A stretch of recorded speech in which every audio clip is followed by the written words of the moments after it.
Nah, selanjutnya ada tax insiden di pasar tenaga kerja atau di pasar faktor produksi gitu ya.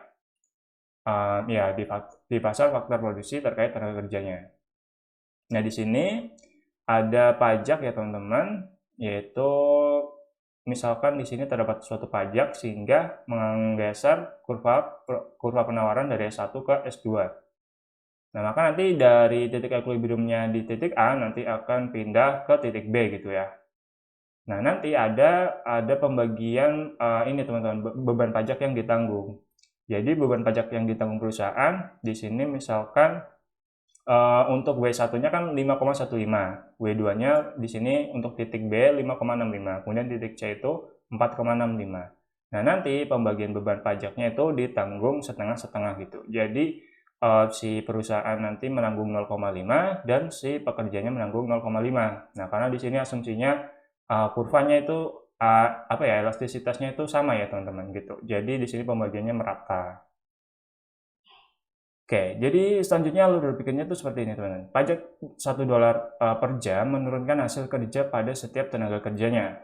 Nah, jadi individu itu membutuhkan kenaikan $1 dalam upah mereka untuk memasuk sejumlah tenaga kerja. Dan kurva penawaran bergeser ke atas tadi ya, ke dari S1 ke S2. Nah, dengan permintaan tenaga kerja tidak berubah, kemudian upah equilibrium baru adalah 5,65. Nah, dalam hal ini pajak ditanggung secara merata oleh pekerja dan perusahaan. Nah, selanjutnya di sini itu terkait pajak, masih terkait pajak pada ini ya, pekerja. Nah, tapi di sini nanti pajaknya itu ditanggung, oh ya teman-teman, pajak yang pertama tadi ditanggung oleh si pekerjanya gitu ya. Ini ditanggung oleh pekerja, makanya suplainya akan berkurang ketika si pekerjanya dikenai pajak gitu. Nah, tapi di sini beban pajaknya itu dibebankan ke si perusahaan gitu. Nah, kalau dibebankan ke perusahaan, maka nanti apabila ada pajak akan menurunkan permintaan teman-teman dari D1 ke D2. Maka nanti akan terjadi pergeseran titik equilibrium yang baru ya, dari titik A nanti ke titik C gitu. Nah, jadi kasusnya masih sama ya, cuma beda pihak yang menanggung saja gitu. Di sini W1-nya 5,15, W2-nya 5,65, dan W3 itu 4,65. Jadi nanti untuk si pekerjanya akan menanggung $0,5 dan untuk perusahaan akan menanggung $0,5 juga. Nah, seperti itu. Jadi alur berpikirnya dengan pajak atas perusahaan, kurva permintaan itu bergeser ke bawah yaitu dari D1 ke D2 dan upah pasar turun menjadi 4,65. Nah, perusahaan membayar pekerja 0,5 kurang dari 5,15 yang aslinya tadi. Nah, tetapi harus mengirimkan $1 kepada pemerintah. Nah, akibatnya mereka membayar upah yaitu $5,65. Nah, selanjutnya itu masih di sini ini ya, masih pajak pada pekerja ya. Ini yang ditanggung oleh pekerja gitu. Nah, di sini pajak yang ditanggung oleh pekerja dan juga terdapat minimum wage atau terdapat upah minimum. Nah, di sini ada ini teman-teman, ada di sini garis terkait upah minimumnya ya. Nah, jadi misalkan ada kenaikan pajak nih, masih sama terkait kenaikannya. Nah, di sini nanti akan bergeser ya kurvanya dari kurva penawaran S1 ke S2. Nah, masih sama tadi beban pajaknya. Nah, di sini juga WM-nya atau wage minimumnya yaitu 5,15 di titik A, kemudian untuk titik B-nya di sini W2 ya 5,65, kemudian di titik C itu ada W3 4,65. Nah, jadi nanti ada pembagian beban pajak yang ditanggung gitu ya antara si perusahaan sama si pekerja. Nah, gini alur berpikirnya teman-teman. Jadi dengan pajak atas pekerja, kurva penawaran tenaga kerja bergeser ke atas seperti sebelumnya dari S1 ke S2. Pekerja dibayar 5,65 per jam, tetapi dipaksa untuk membayar $1 dari upah kepada pemerintah untuk pajak. Nah, insiden ditanggung dengan cara yang sama seperti ketika tidak ada upah minimum gitu. Nah, ya, jadi tetap sama ya. Jadi antara perusahaan sama pekerja itu sama-sama bayar $0,5. Seperti kasus beban pajak itu ditanggung oleh pekerja tapi tidak ada upah minimum gitu. Jadi mau ada upah minimum ataupun nggak ada upah minimum itu apabila ditanggung oleh pekerja itu nanti sama saja gitu. Nah, tapi di sini ada beda, misalkan beban pajaknya itu ditanggung perusahaan dan juga terdapat minimum wage atau upah minimum. Nah, di sini misalkan kurvanya seperti ini, teman-teman. Jadi di sini ada upah minimumnya ya di sini. Nah,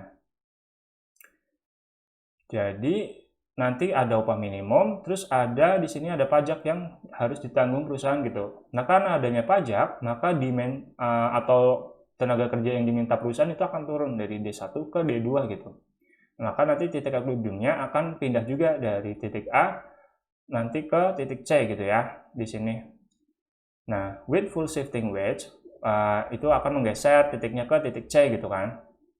Nah, tapi apabila tanpa ini ya, without wedge shifting akan menggeser ke di sini C aksen gitu. Yaitu ya, nah selanjutnya in this case the firm bears the economic burden. Jadi pada kasus ini perusahaan itu akan menanggung terkait ini ya beban ekonominya atau beban pajaknya ini dari 5,15 nanti menjadi 6,15 gitu. Nah, jadi alur berikutnya seperti ini teman-teman. Jadi dengan pajak pada perusahaan, kurva permintaan tenaga kerja itu bergeser ke bawah gitu kan. Nah, tanpa hambatan upah pasar akan turun dari 5,15 ke 4,65 ini. Nah, dan perusahaan juga akan membayar $1 kepada pemerintah. Jam kerja akan menjadi H2. Nah, gitu. Itu apabila tanpa minimum wage ya. Jadi kalau tanpa minimum wage akan bergeser dari A ke C gitu. Nah, tapi masalahnya di sini ada minimum upahnya gitu, yang garis hijau. Jadi artinya nggak boleh di bawah garis ini dong gitu kan. Nah, jadi dengan upah minimum, upah tidak dapat menyesuaikan ke bawah, sehingga perusahaan malah menuntut jumlah jam kerja H3. Jadi yang dikurangi dari perusahaan itu nanti jam kerjanya gitu. Jam kerjanya itu kan tadi D1 ke D2 kan. Nah, di sini kan ada D2. Nah, karena harus ada di upah minimum, nggak boleh di bawahnya, maka nanti titiknya ada di C aksen ini gitu. Nah, nanti di sini C aksen. Nah, sehingga perusahaan malah menuntut jumlah jam kerja H3 dibanding H2 dengan membayar 5,15 per jam di sini. Nah, dan juga membayar $1 kepada pemerintah gitu. Nah, jadi justru nanti perusahaan akan menanggung full bebannya gitu kan, beban pajaknya yaitu sebesar $1 gitu. Karena di sini harus membayar 5,15, tapi yang harus diserahkan pajaknya itu $1 gitu. Jadi nanti beban pajaknya ditanggung seluruhnya gitu pada perusahaan. Nah, terus ada hambatan teman-teman dalam mencapai equilibrium pasar tenaga kerja kompetitif, yaitu yang pertama upah minimum, yang kedua norma tempat kerjanya, yang ketiga itu aturan serikatnya. Nah, itu. Nah, terus kita lanjut tax incident di pasar monopoli dan oligopoli. Pada pasar monopoli, perusahaan itu adalah price maker atau pihak yang menentukan harganya gitu. Yang artinya pendapatan ditentukan oleh pemegang monopoli gitu, bukan oleh pergerakan pasar. Nah, contohnya itu PLN, Pertamina, PDAM, dan seterusnya. Nah, tetapi monopolis bukan berarti dapat dengan seenaknya membebankan pajak seluruhnya terhadap konsumen. Yang artinya tax incident juga akan tetap berlaku. Ya, jadi di sini ada kurva terkait di pasar monopoli, yaitu monopoli itu men-setting MR itu sama dengan MC gitu kan, titik equilibriumnya. Jadi akan ada di sini Q1 dan ada titik equilibrium A dan juga A aksen gitu. Di sini ada P bintang sama P1. Nah, terus kalau misalkan ada beban pajak yang harus ditanggung, artinya nanti akan menurunkan demand-nya gitu. Demand konsumen nanti akan turun apabila ada pajaknya dari D1 ke D2 gitu. Nah, nanti juga MR-nya akan pindah gitu, MR1 jadi MR2 gitu. Nah, nanti ada tercipta perpindahan titik ya dari A aksen di sini nanti akan menjadi B aksen teman-teman dan juga B di sini. Nah, nanti kuantitinya ada di Q2 gitu. Jadi turun gitu ya, kuantitinya turun.